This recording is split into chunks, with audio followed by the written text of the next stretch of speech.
My Venus flytrap Clayton's red volcanic was getting smothered out by the moss that was getting too thick, so it was time to do a repot so that we can help the plant come back healthy. And with springtime quickly approaching, this is the perfect time to do so. The first step for this repot was to take off this top layer of moss so that we can expose the plant itself.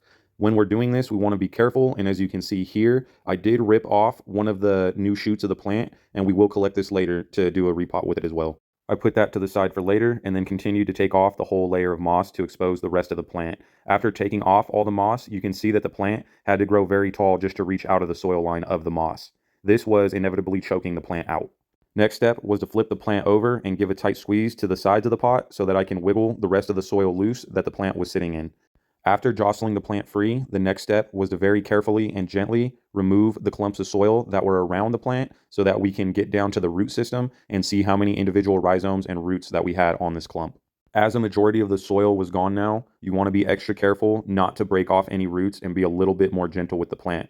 I did, towards the end, leave just a little bit of soil on the root zone so that as I was prepping the other pots, the roots wouldn't dry out and stay constantly moist. The new substrate is a mix of long fiber sphagnum moss, perlite, and fir bark.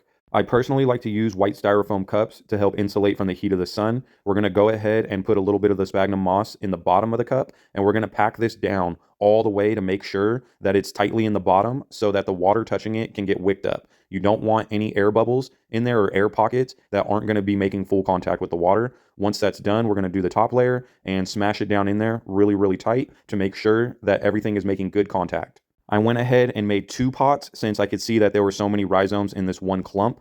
Next was the task of going ahead and dividing all these plants. You can see how they're kind of just individual. There goes one right there. And I just repeated this process until I had the whole entirety of the root ball completely separated out so that I can space them out in the pots. After dividing the last set of plants, we were able to see that we had a total of 6 individual plants from that one pot. Next, I took some scissors to make pilot holes where each plant was going to go and space them out for 3 plants per pot. Then I used my finger to make the hole a little deeper, and we just go ahead and stuff the plant down in there. You want to make sure the whole rhizome is buried and just the top of the leaves are exposed. After putting the plant down in there, we're going to go ahead and squeeze all the substrate tightly around it. After this first one is in, we just repeat the process over and over until all the plantlets are inside of their new pot and evenly spaced. After spacing and packing down the newly planted plants, this is what our new pot of the Venus flytraps looks like. And we went ahead and just repeated this process into the next one. And from that one whole pot, we now have 2 pots. We'll repot again in 2 years. Cheers, guys.